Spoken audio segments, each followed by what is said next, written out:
Well, I don't care how much of a BA you think you are. This world will humble you in a minute. Folks, this is Sarge, and tonight we're going to talk about post-disaster trauma, post-disaster panic, and just some general mental health first aid. This is a topic we've talked about a few times on the channel. I'm going to give you some. We're gonna take some questions here. So if you got questions, you can throw them into the chat, and I'm going to give you some tips, and we're going to talk a little bit about how these things affect the brain, so that people realize, hopefully, if you walk away from this stream tonight, you realize that it's not a matter of like how tough you are or how strong you are. It's trauma will mess with even the strongest people. It has nothing to do with like your physical strength or your emotional strength. It just doesn't work like that. Well, let's give people a couple minutes here to get through the notifications and get through the ads and whatnot. If you're brand new to the channel, welcome. And please, if you find anything you like tonight, if I get anything of value, please consider subscribing. Of course, at any point during the video, if you're a new subscriber or one of my returning subscribers, if you get any value of this, please consider giving me a thumbs up. As always, I ask that please be kind to my moderators. They give their time freely. They're not paid. You can be as angry at me as you want. I may say things that you disagree with. That's fine. I welcome feedback. You can put that in chat, or you can put that in the comments down below. If you're watching this on replay, I do recommend you turn the live chat on. There's usually some good conversations going on over there. And if you're in the chat right now and you would like to have your channel shouted out, just ask one of the mods to help you out. They're usually pretty good about that, but also be patient and make sure you throw your questions in caps. I see a few people in chat already. If you guys could just give me like a thumbs up, let me know if there's any problems with my audio tonight. I think I'm okay. I don't see anybody saying, hey, you got no sound like we had a couple weeks ago. Cold War Prepper, thank you so much for joining and for helping out. I really appreciate you. Preparedness guides, good to see you, my friend. How you been? God is great. Indeed, he is. And thank you so much for joining us all the way from Japan. It's good to see you, my friend. And I saw Scorpion and I saw Maccabeus earlier. It's good to see everybody. I hope everybody's having a great Friday. Dragon Girl, thank you so much. Audio is good. Thank you so much. Appreciate it, y'all. So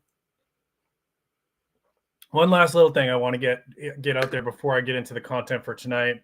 This just helps me pay for the channel a little bit. It helps me pay for content and come up with new things for you. And it does tie into what we're going to talk about. You all have heard of Jace Medical, of course. Jace Medical, if you didn't see the video that I did, my live stream, I think it was last week. In fact, I'm gonna go ahead and link it for you right now. Bear with me just a second. I had the CEO of Jace Medical on, and I want to talk about this just a minute. And I do encourage you all to check out this stream when you get a chance. So I'm gonna put that link right there. So that was an interview I got to do with the CEO of Jace Medical. Great guy. Dr. Sean Rowland, and really gets it like about preparedness and emergency preparedness. I recommend that you get signed up on their mailing list because they send out all kinds of preparedness alerts and tips all the time. I just got one right before we went live. Really interesting stuff about, the supply chains and things like that. But from a mental health standpoint, I know sometimes I've gotten messaged from some people in my audience who've asked me, I've got a family member with schizophrenia, I've got a family member with depression, I've got a family member with PTSD. What do we do if we can't get access to medications, right? And some of these conditions, like schizophrenia especially, really do require medications. If you don't have medications for somebody with that kind of an illness, because of a supply chain disruption or a big event that just kind of disrupts things, they're going to get sick. They're going to get really sick, and they may be hard to manage, and hospitalization might not be accessible to you. So Jace Medical recently, in addition to, they've always offered antibiotics for our community. You could do that, but also now they are offering medication supplies for a lot of different types of medications, including psychiatric medications, some of the psychiatric medications. And you'll get a 12-month supply. So he talks about that in that live stream. Go ahead and check that out when you get a chance. And in my description here, of course, there is a link to my affiliate link. It helps me to get a little commission if you use my link. There's a discount code in there for the Jace case, which is 5 different types of antibiotics. Just a little way you can help support the channel, and I really do appreciate it. And it helps you to get prepared, which is even more important than that. All right. So if you're just tuning in right now, we're talking about mental health in the aftermath of an event, right? And this could be anything from a tornado to an earthquake to a wildfire to oh, that's awesome, into prepping. That's awesome.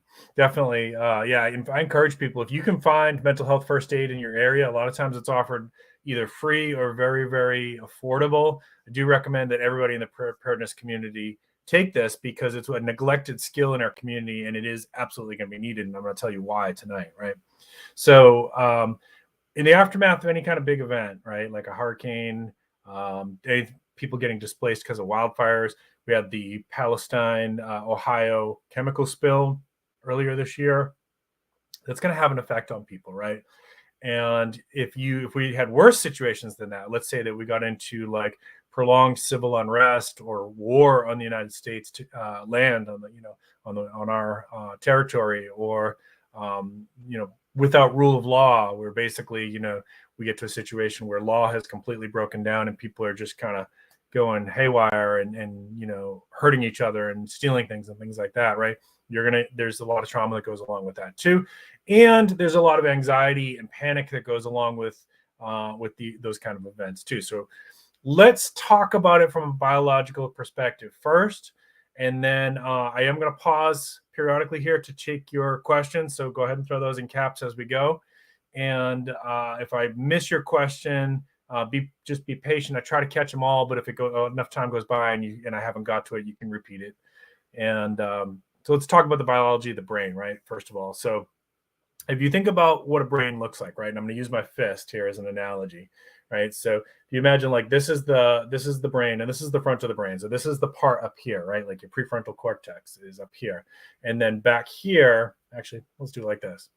So we'll say the thumb area, right? If you could think about that, is your brain stem. So that's going to be, it's kind of hard to do reverse. There we go. Wait. There we go. Okay. Your brain stem is going to be there. Wow. Doing that mirror image was really messing up my head. So your brain stem is going to be back there. Now in your brain stem, that's what we in the field sometimes call the reptilian brain. That's not accurate. I know. It's just an expression within the field. It is the most primitive part of the brain. All mammals have this similar structure in that part of the brain. And in there, a lot of your automatic processes in your body are handled, right? So heartbeat, breathing, blood pressure, body temperature, things like that are all kind of regulated back there. It's also got a little thing there called the amygdala, which controls your fight, flight, freeze response, which is going to be really important for what we're talking about tonight. So your fight, flight, freeze is going to get kicked on whenever there's an emergency, okay? And so like it's a survival thing. It's when it kicks on, it's because it's some kind of threat to your safety is perceived. Generally, there's times when it can go off for other reasons, but generally it's because something in your brain, something's happening that your brain perceives that there's a threat. So your fight, flight, freeze is going to kick on. And I know I've got some first responders and some veterans here. They get trained on how to fight past that freeze response and the flight response. So they get trained to go into fight mode. If you're not a first responder and you're not a veteran, and you've not had some kind of other training that teaches you that, you don't really know until you've had to encounter it what's going to happen. Are you going to freeze, or you're going to fight, or you're going to try to get away, right? So the good thing is when that goes off, it's like you become superhuman in a lot of ways for a period of time. Now that's going to vary from person to person, right? But you're going to get super strong. You're going to get your brain processing power is going to go really, really fast. It's going to be sped up like you're overclocking a computer. And sometimes people will say, well, things felt like they were in slow motion when that happens, because that's your brain is processing information now so fast that the external world feels like it's in slow motion, right? So it's a distortion of time because of how fast your brain is now working, right? It's way past its baseline of how it normally functions. You also become more resilient to pain. So this is why a lot of times people have been shot and they don't even feel it for a few minutes until they see the blood. And then all of a sudden their brain will register, oh man, I'm hurt, right? And then they feel it, right? So you become more resilient to pain. You become super strong. You can be faster. Your brain processes information faster. So you become like this, superhuman for a short period of time. This is how if you ever heard stories of like people lifting up cars to save a child and things like that, that really does happen, right? And people tearing off doors on cars and things like that. It really does happen. There is some side effects to it too. Your vision tends to become a little bit more tunnel, right? Because you're focusing in on the threat. Your micro finite motor skills tend to get a little bit jacked up. So if you've ever tried to dial 911 in an emergency and you're like, your hands are kind of shaky and stuff, that's part of that too. And so there's some good, some bad that goes along with it.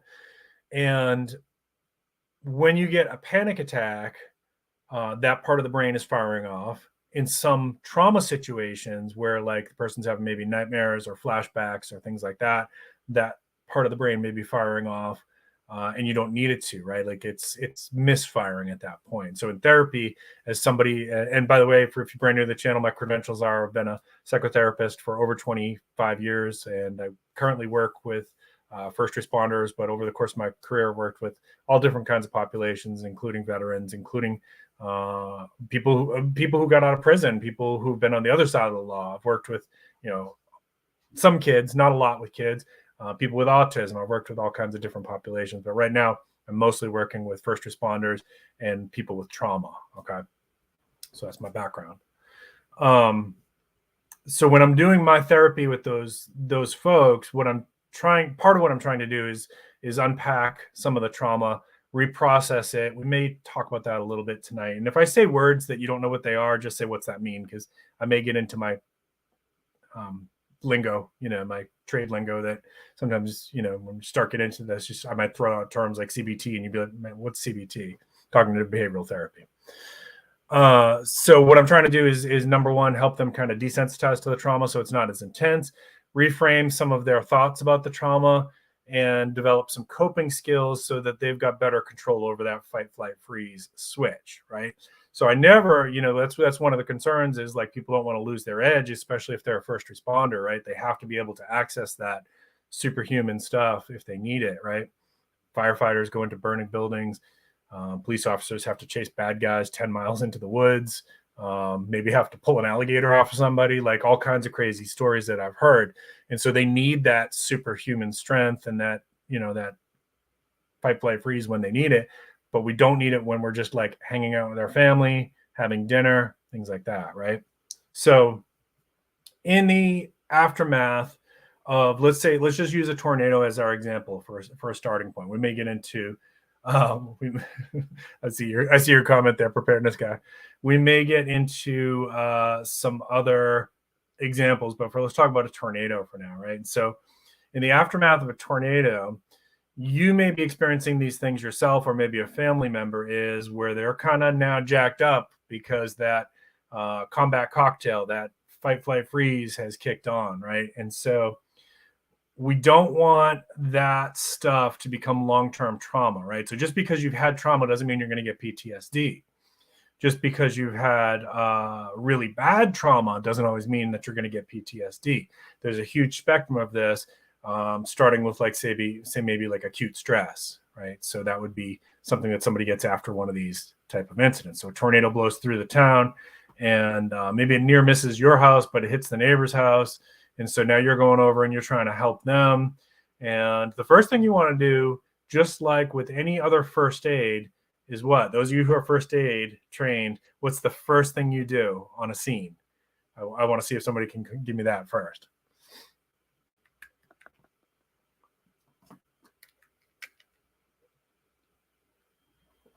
Cold War prepper, I'm not sure, because it's more getting into the physical realm. I would say there's a dissociative aspect to it, that the person is kind of just shutting down in terms of shock, but there's probably more to it than that. Yeah, you got to assess the situation, as Cold War prepper says, right? So scene safety, as preparedness guy said. Thank you guys. So the first thing you got to do in a scene like this is make sure it's safe, right? So I'm assuming that the storm has passed and you're now safe to go outside your own home and go help your neighbors. So you're going to do that. You're going to, and then you may see that they're in a little bit more of a jacked up emotional state than you are because their house got hit. So you're going to want to assure them that they're safe. Is there everybody accounted for in your family? You got your pets? Is there okay? I'm sorry about the house, but you're safe. We're going to get through this, right? So you want to try to immediately start reassuring them that they're safe. Take them inside, maybe get them a blanket if they're shivering, because that can happen as part of that fight, flight, freeze, and try to get them talking, right? So safety, security is going to be your first thing, safety and security. Number 2 is you want to get them talking, ventilate, validate. And if you want to take notes on this, or if you want to save this for later, that's fine. I'm going to give you a lot of material today, so it might be hard to remember everything that I said. So ventilate, validate, right? So what do I mean by that? We want to get them talking. We want to get them, what did you see? What did you see? Recount it. Tell me what happened. How are you doing? What day is it, right? Where are you? Do you know where you are? Do you remember what your name is, right? Just kind of get them talking, and let them say whatever they need to say. And a lot of times people get kind of repetitive at this point. It'll be saying the same story over and over again. That's okay. Let them do it. And by validate, what I mean by that is your job at this point is to just kind of echo back to them what you're hearing them. Wow, you were really scared. That was scary, right? There's all kinds of different ways you can do that. I could do an hour-long stream just on different ways to validate, but for now, you're just going to you're going to, whatever they say, you're kind of giving it back to them, so they're hearing their own words, right? So that's going to do a lot of good as well. Well, if they're unconscious, definitely going to check their pulse. Yeah, absolutely, Dragon Girl, absolutely. But I'm assuming for the purposes of this, we'll say that that they're awake and they're talking, but they're kind of shook up. So after you get them talking for a while, first you've made sure the scene is safe. You've assured them that they're safe. You get them talking for a little while. You're validating for them. And then you should start to see them start to come down, right? They should eventually, that adrenaline that's running through their body is going to come down. And everybody's going to be different when this happens. They may start shaking. They may throw up. They may ask to use the bathroom because they have to go number 2, really, really fast. There's all kinds of different ways that it can affect, and everybody's different. So just do your best to try to, help them out when you can. And then you're going to go to the next stage, which is prepare and predict, right? So they've calmed down enough now that you can think, okay, what do we need to do now, right? So your house just blown away. You can stay with us tonight.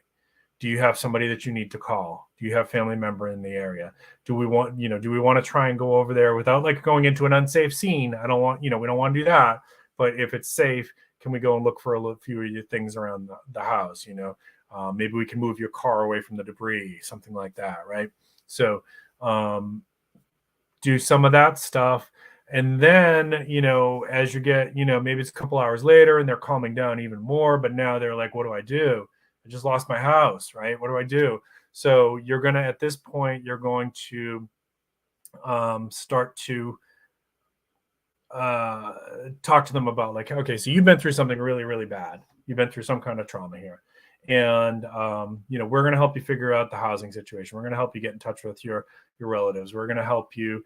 Maybe we're going to lend you a little bit of money. Maybe we're going to give you some of the clothes that we have, things like that, right? But we're also going to start thinking about what's next, right? You're going to have to call your insurance company tomorrow morning. You're going to have to do this. Maybe you're going to have to go to the bank tomorrow and request a new bank card. Maybe you're going to have to, if your car didn't get damaged, maybe I'll help you get your car down to, or got a little damage. So I'll help you get your car to the mechanic tomorrow, right? What's next? And so also maybe part of that is hey, this was a pretty scary situation. You and your family might need to talk to somebody about it. And at this point, it's not necessarily that they need to talk to a therapist, okay? That's not always the case. I will give you an example of when it is time to start thinking about talking to a therapist. But right now, maybe they're just going to keep checking in with you every day. How are you feeling today? You having any nightmares? What's going on? Are you talking? Maybe they're talking to their pastor, right? Maybe they're talking to their family, but you want to have them keep talking about it, because the more a person processes their trauma, and in some traumas are really hard to talk about, right? Like somebody who's been sexually assaulted is really, really hard for them to talk about. So some are difficult, but the more that they can talk about it with somebody that they trust and feel safe with, the more that's going to get it out of here, which is what we want. Me as a therapist, that's what I want. I don't want you storing that up there. I want you to get it out so that you're desensitizing to it, you're processing it, and it's going to lower the long-term effects. Okay. So if it were up to me, I would be, as an example, I'm going to jump off this stream for a second.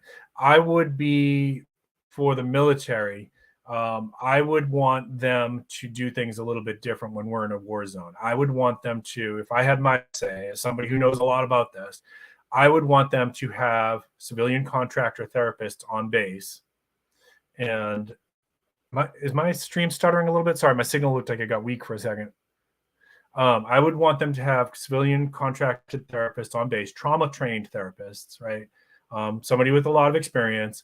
And every time they come in from a battle, right, or a mission that involved any kind of active combat, that everybody's going to do a group session. And then anybody who wants one does an individual session, right? Just make it mandatory, because this would prevent a lot of post-tour trauma, right? Processing it as soon as we can afterwards makes a huge difference. Now, I know that there's some therapists and counselors on base, but it's not usually done in the way, from what I understand, it's not usually done in the way that I'm describing, where like, hey, you guys came in from a mission. First, you're going to debrief with your captain or wherever. You guys are going to get checked out for any medical needs, and then, get cleaned up. You're going right to the therapist as soon as we can make that happen, right? One group session, and then anybody who wants it, one individual session or more. If they want more, they can get more. And that's what we should be doing. I don't have control over that situation, folks.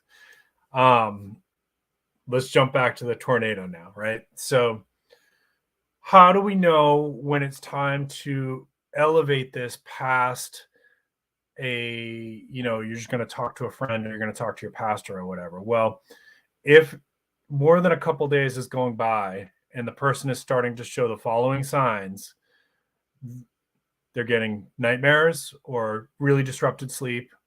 They're getting flashbacks, and I'll talk about that in a second. They're getting agitated for very little reasons, things that they normally would have just kind of shrugged off. They're getting, maybe they're drinking more than they would have. Those would be some signs that person probably needs to take it up a notch. Now it's time to maybe think about talking to a therapist. Still doesn't necessarily mean you have PTSD, but you're starting to show some signs that are concerning, right? And even if you got to PTSD, let's say you delayed this 6 months, a year, right? And you just couldn't get to treatment, or you didn't want to go to treatment because a lot of people don't want to. And I get that, there's stigma associated with it or whatever. There used to be this thought that like PTSD wasn't treatable, that it was like a permanent debilitating condition. And I'm here to tell you that that's not necessarily the case. There are many, many people that I work with who have PTSD who are working, and their symptoms are very, very low. So much so that you could make a case that maybe they don't even have it anymore, except that I know there might be some underlying triggers that could flare back up, things like that, right? So, it doesn't have to be like that. It's something that if you get to that point, that you're going to have to suffer with that for the rest of your life. And if you know somebody who's experiencing that, please tell them that. Make them watch this video, because it's not the case. Treatment is so much better than it was in the 70s. We have stuff available now like EMDR therapy, which maybe I'll talk about a little bit later on. EMDR therapy, I have seen, and I'm trained in EMDR therapy, I've seen people achieve miracles with EMDR therapy with 2 months of EMDR therapy, what would have taken 2 or 3 years with regular cognitive behavioral therapy. But that's not the only option, and it's not for everybody. Some people don't like EMDR therapy. There's all kinds of different options that are out there for people, and I will try to talk about those a little bit. So let me pause here. I want to check into chat. I see a few new people popping in. Bacon, thank you so much for joining us. Appreciate you, brother. Hope you're having a good Friday. Days, good to see you.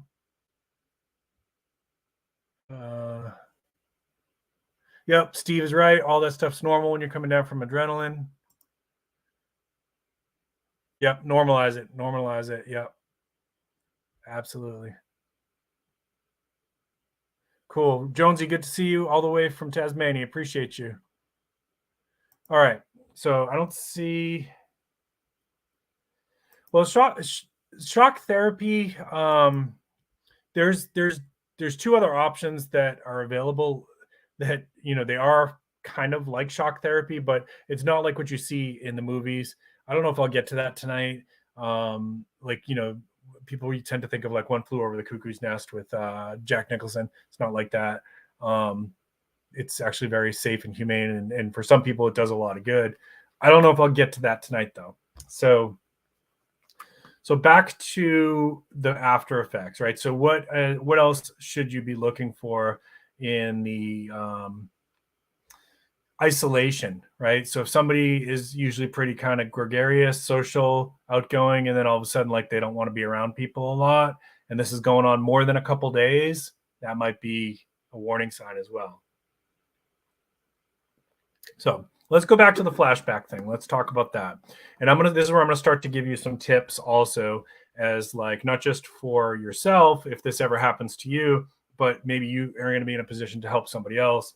You know, and just remember, like, this is what I'm teaching you today is real basic stuff. It's not therapy. It's not a substitute for therapy. If somebody's having some of these symptoms that I'm going to talk about right now, they probably should get help. And especially if they're having any thoughts about harming themselves. And I can't say this S word because for some reason YouTube automatically thinks that you know, that I'm like promoting that or something like that. But if you know what I'm talking about, self-harm, if they're talking about or thinking about that kind of stuff, get them to help. Get them to help. Don't screw around with that. Get them to a professional therapist and somebody who's trained to work with that. But let's say that you yourself experienced something like that. So let's change it up a little bit. Let's say it's not a tornado. Let's say that there was civil unrest in your area, and you saw pretty close to you saw somebody get dragged out of their car and beaten to death, right? This has happened, right? This is not like fantasy stuff where, like, you know, the EMPs that powered zombies. This is just a couple of years ago. This was in several cities in the United States, and it very easily and probably will happen again in the United States. So you just happen to be driving home from work and there's a lot of civil unrest going on, and you see somebody get pulled out of their car and beaten to death.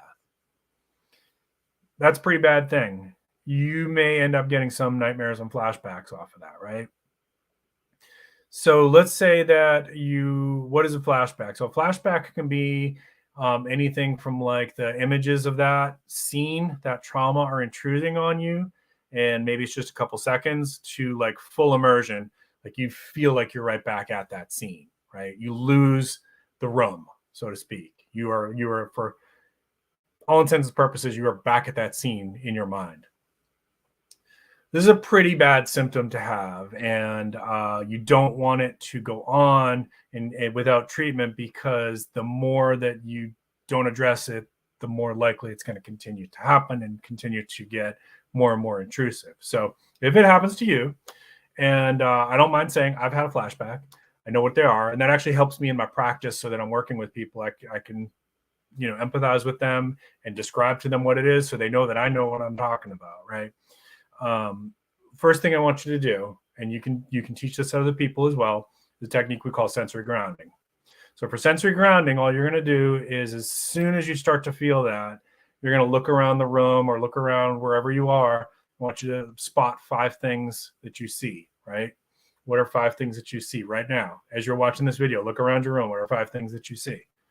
What are 4 things that you hear? Now that can be kind of hard, but if you get stuck and you only come up with 2 or 3, don't worry. You're going to go on to the next thing. So, but let's say 4 things that you hear, 3 things that you feel. And by feel, we don't mean emotionally feel. We mean physically feel, right? I feel my hat. I feel my glasses. I feel my wedding ring. Okay. 2 things that you smell. That can be hard too. But maybe, you know, if I think about it, I can at least smell my soap, and I can smell my detergent on my clothes, right? One thing that I taste, I just brushed my teeth a little while ago, so I can still kind of taste the toothpaste, right? So that's your sensory grounding, and that works really effective. I've worked with hundreds of people with trauma who get flashbacks, and a very, very small percentage of people don't find that to be enough. So if it's not enough, then the next thing you're going to do is you're going to say, okay, what year is it? Where am I? What time is it? What's today's date? What's the last good movie that I saw? What's the last book that I read? What's the last sporting event that I watched, right? All of that is designed to pull your mental power away from the flashback and back to the present. Okay. So remember those two. Those are really, really important. And then the nightmares is a little trickier. I can explain why nightmares happen from a psychology standpoint, but it's probably something you're going to have to, if you're getting that and it's happening more than like once a month, it's probably something you should go talk to somebody about. But now I'm talking about like a licensed therapist. Let me check comments here a little bit. I see stuff floating. Hang on. Hey, welcome to Saturday morning, Jonesy. Kentucky, it's good to see you, my friend.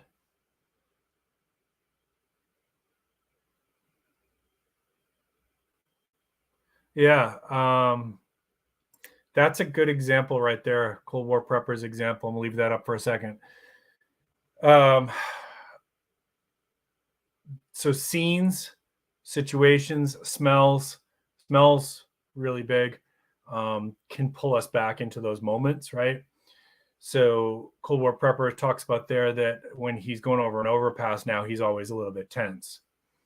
I've got some stuff like that. I've got some of my own triggers that, like, there's certain situations that I get a little bit jacked up, not like full-blown panic, but I have to use my skills to manage through these situations, right? So triggers, we talked about this the other day. Triggers aren't always like something triggers you and makes you angry. Triggers also can be like your trauma triggers. Something reminds you of something bad that you happen to see or witness or experience, and then like that can make you anxious, or it can give you dissociative effect, a flashback or whatever. It's good to be aware of those. Okay, Scorpion, thanks. Have a good night, brother. Appreciate you. Bougie Prepper, good to see you. Keith Kronk, good to see you.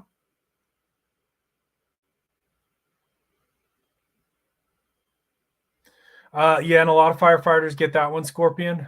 The smell of burned bodies is, yep, that's, and people who've been overseas in war in combat areas probably know that too. Yep. All right, so let's talk about the nightmares for a minute here. So part of what we do with trauma therapy is we're trying to get that memory to what we call in the field adaptive resolution. So to get it to adaptive resolution, we have to go through the story and reach a conclusion to that story that the person is comfortable with, right? So that sounds weird, I know. So I'm going to have to make up an example here to make it make sense. So let's say that I was in a really bad motorcycle accident, and in the process of that motorcycle accident,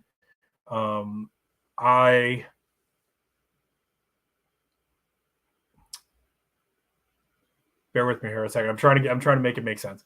I hit somebody's dog. Let's say that. Okay, so this is a made up example.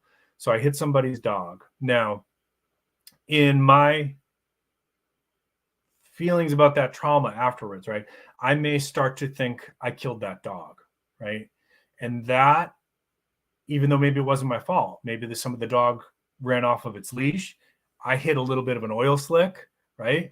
So it wasn't really like I killed the dog. I accidentally hit the dog, and that's caused the death. But if I say to myself, and this is just an example, if I say to myself, I killed that dog, that's going to create what we call cognitive stuck point up here, right? And so your mind is going to wrestle with that, and it's going to continue to repeat that, trying to get to adaptive resolution, right? So a metaphor that I sometimes use when I explain this to people is, if you remember that in early days of the internet, when we had that dial-up crap, and you'd be downloading an update for, say, Windows 95, and you'd get 70%, and then it would lose the connection, and then it would have to start over again. Well, that's kind of like what happens with the recurring nightmare. Your brain is trying to get to adaptive resolution, but it's not, the file's not reaching 100%. So it's going to keep trying, and it's going to keep trying, and it's going to keep trying, and it's going to keep trying until it gets to adaptive resolution. So as a trauma-trained therapist, what I'm going to try to do with my patients is I try to help them get to adaptive resolution. This is not something I can teach you on a video, unfortunately. I can only explain it to you, right? I can tell you a little bit about how I do it. I can't teach you how to do it because you got to go to school and you got to get licensed to be able to legally practice this. I don't make the rules, folks. So how do I do it? Well, there's a couple different ways. We talked about EMDR before. EMDR, what we do is basically we're going to talk through the narrative of the trauma. We're going to try to identify these cognitive stuck points, and we're going to try to find a reframe that makes sense for the person so that that can get to adaptive resolution. So in the motorcycle case, we might say, I want you to, we're going to talk about it. I want you to mentally put yourself back in that scene. And I'm going to do some stuff, in there that I can't show you on here with bilateral stimulation of the brain. It's not like wires or anything like that. There's techniques that we do to stimulate both sides of the brain. You're not hooked up to any machines. There's no electrical shock therapy. You're awake and aware the whole time. You can stop anytime you want. But we're going to work on that, and we're going to try to find that reframe that makes sense for that person. It doesn't matter what I think. It doesn't matter as a therapist. It doesn't matter if I say it's not your fault. I need you, the person, to get that and believe that, right? And so we measure how true does that feel to you and that kind of thing, right? So if we can get a patient to say, well, this was a terrible thing that happened. I wish that I hadn't gotten in that motorcycle accident. I wish that the dog didn't die. But I now recognize that that wasn't my fault. And I didn't, I was going the speed limit. I hit an oil slick. The person who owned the dog didn't have the dog on a leash. It's just an unfortunate accident. Well, that's a bad memory, but it's not now. It's not a trauma symptom inducing memory. It's not, because now we're getting that file all the way to 100% and they're reaching adaptive resolution. If we can do that in therapy, a lot of times the person's nightmares will go down a lot, or even they'll go away completely.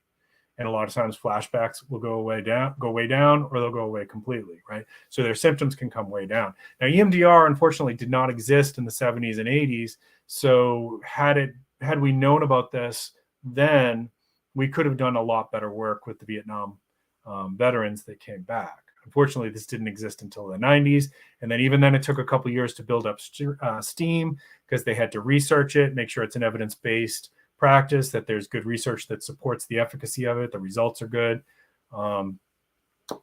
So now it got started in the 90s with a woman named Francine Shapiro. She's got all kinds of books out there. You can go ahead and get the books if you want to check them out. But I will tell you, EMDR is really awesome. And I had it as part of the training. The therapist has to go through it themselves and talk about some of their own traumas, which was a little bit scary for me, but it really made a huge difference. And the intensity of those traumas is much, much less now for me. Okay. So that's one option. Let me see if I missed any comments or questions here. And y'all go ahead and throw any questions you got. I'll do my best, even if it's not on topic with this stuff. If it's mental health related, if you want to ask something else, I'll do my best.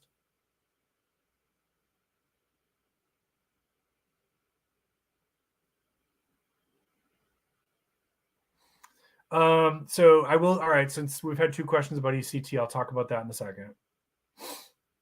So ECT, the way it's done, electric shock. People are saying electric shock. ECT, electroconvulsive therapy, is what it is.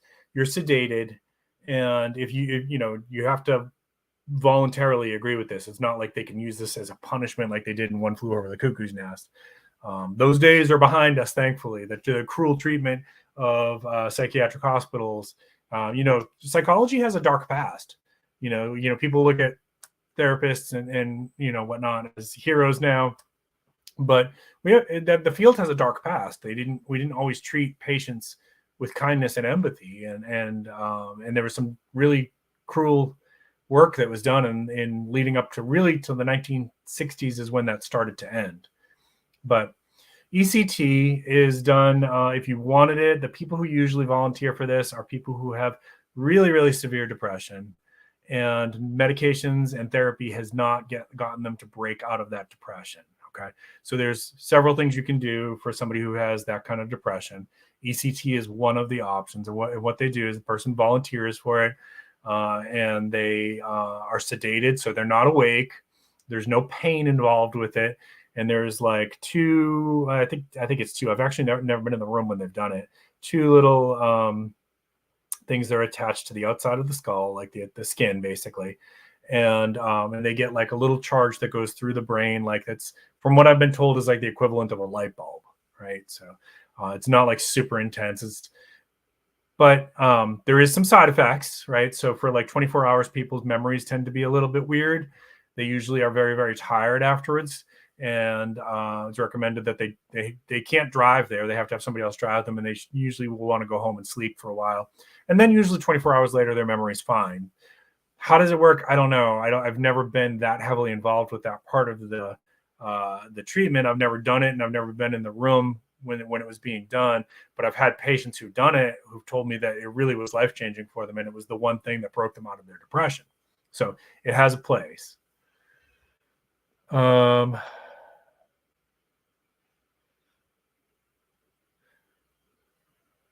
So yeah, so Keith, I see your comment. I don't want to put it up on the big screen there, but if it wasn't done, if what you're talking about wasn't done right, I'm really sorry to hear that. Yeah, Steve, have a great night. Thank you. Appreciate you. Yeah, and it's not usually, folks, that type of treatment is not usually done unless like the person wants it, because they've tried everything else and it's not getting them where they need to be in terms of breaking out of the depression. It's not common. I'll say that. It's really not common. And there's another there's something else called transmagnetic stimulation, where they do magnets instead of like electrical current to achieve a similar effect. And I know people who've done that and also had really, really good results with that it helped break them out of their really chronic depression. So yeah, I think that's a great way to say it there, Jody, is that maybe it's like rebooting the brain, right? Hudson Valley Prepping and Survival, really appreciate you. Thank you so much. Yeah, if you guys are getting anything of value here, please consider giving me a thumbs up. If you're new to the channel, please consider subscribing. We're going to go a little bit longer here. I do want to teach you a couple more things that you can use that you don't have to have a therapist for this. And then I'll take some more questions, and then we'll call it a night. So the next one I want to teach you here today, and this is something that you can use and you can teach to other people if they're like post-event experiencing some anxiety, panic, early effects of trauma, that kind of thing. And that's called basically diaphragmatic breathing. Now, there's lots and lots of different ways to do this. I'm going to teach you the way that I teach. And when you do diaphragmatic breathing, or if you want to simplify it, just call it relaxation breathing. When you do relaxation breathing, so a couple things happen in the brain. Number one, if you do it for a couple minutes, and I usually tell my patients do at least 5 cycles, 5 breaths in, 5 breaths out.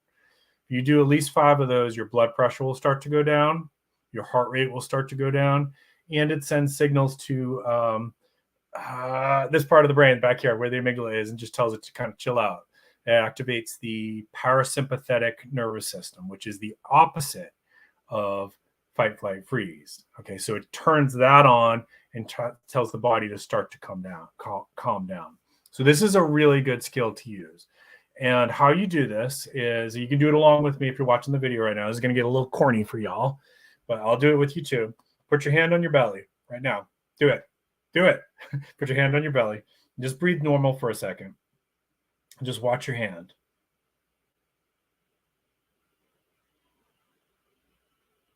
Okay, so you should see your belly move like about that much. Okay.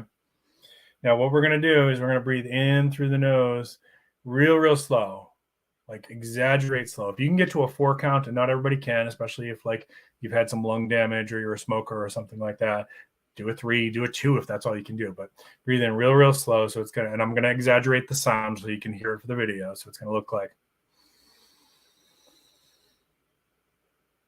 and then you're going to hold it for a second at the top. And then you're going to exhale through the mouth real slow.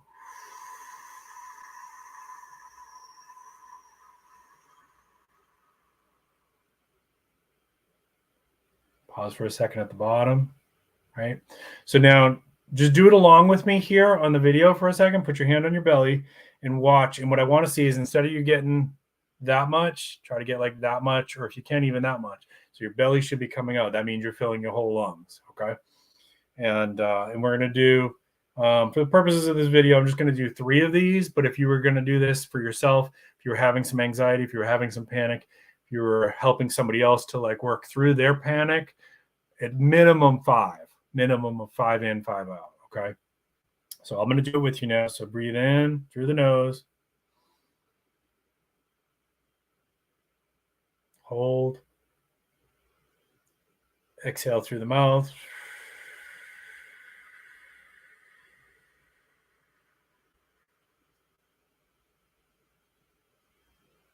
Pause. Inhale through the nose.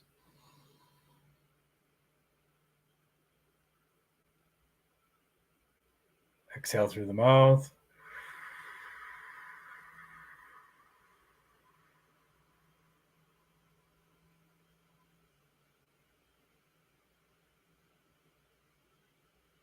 Inhale through the nose.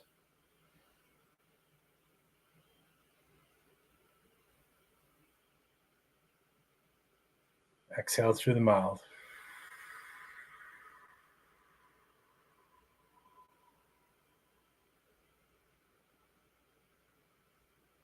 Okay, now if you're doing that along with me, just stop for a second and just pay attention to how different you feel now, right?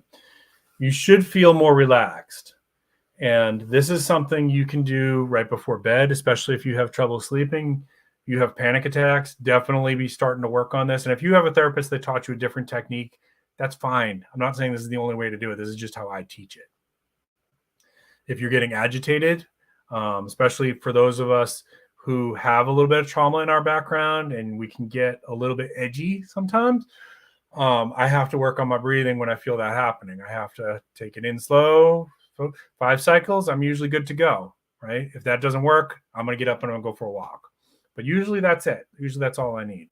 And this is stuff you can teach to other people. This is all just basic relaxation response stuff. They'll teach you this in mental health first aid if you take that course. And everybody should know this. If you're a prepper, you really need to know this because it's as important as first aid skills, right? That, and going back to just to review a couple of things that we talked about. So we talked about the relaxation breathing last. We talked about the how to help somebody in the aftermath of that, which was safety, security, ventilate, validate, prepare, and predict. Remember that. So SS, VV, PP is an easy way to remember that, right?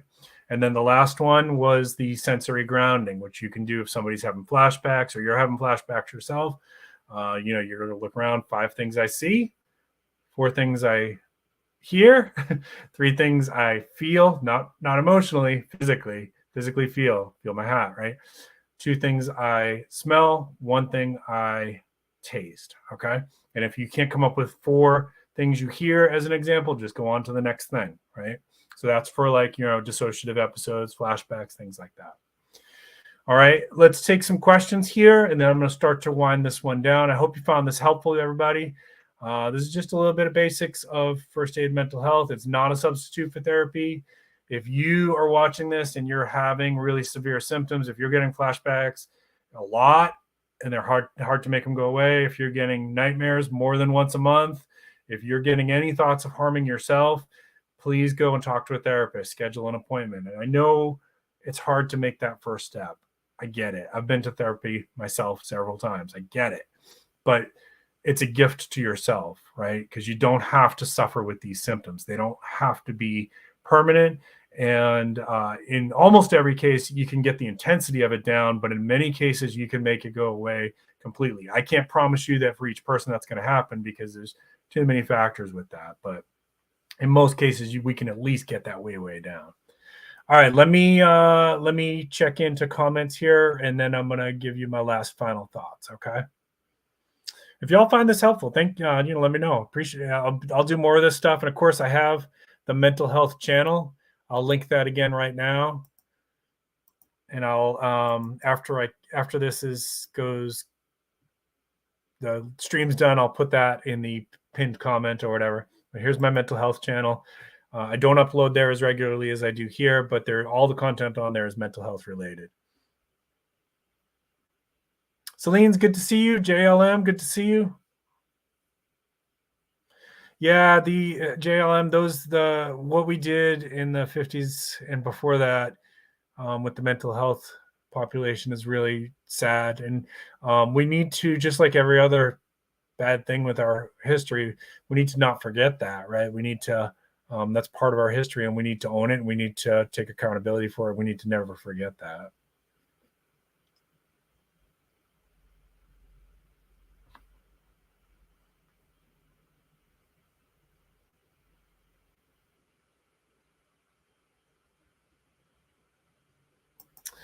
All right. So Jody says a lot of the benefit from the calming breathing techniques come from the focus you get. It takes your mind and puts it onto something that you have control of. Very good. Very good. The distraction that provides from whatever's making you anxious. And if it works, who cares? There is a physical element to it, though, too. That is absolutely true what you said, Jody. But there's also, it does send signals to the parasympathetic nervous system to that tells the body to start calming down, basically. Yeah, and that's a fun experiment. So sometimes if I'm working with a firefighter or EMT, I'll tell them go and put your pulse oximeter in, have somebody check your blood pressure, do 5 minutes of the relaxation breathing, and then checking them again, because it should go down. Yeah, and it's used in sports too. We did this with some stuff with martial arts for meditating and things like that.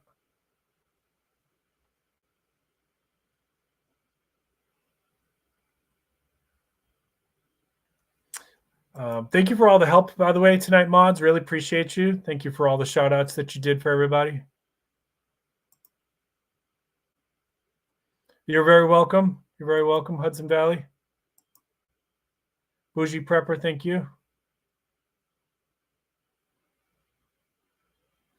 I don't know if that was for me, JLM, or somebody else. I think I missed a comment.